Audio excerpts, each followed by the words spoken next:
தாழ்மையுடன் நடப்பது என்பதன் பொருள் என்ன? தேவன்தான், நாம் அல்ல என்பதை உணர்வதில் இருந்து இது தொடங்குகிறது. தாழ்மை என்பது நமது மதிப்பை குறைத்துக் கொள்வது அல்ல, நமது வாழ்வில் கர்த்தரின் அதிகாரத்தை உயர்த்துவதாகும்.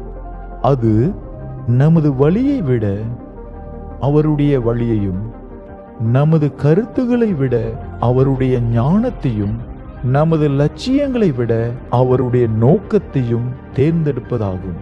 மீகா 6வது அதிகாரம் வசனம் 8 நமக்கு நினைவூட்டுகிறது.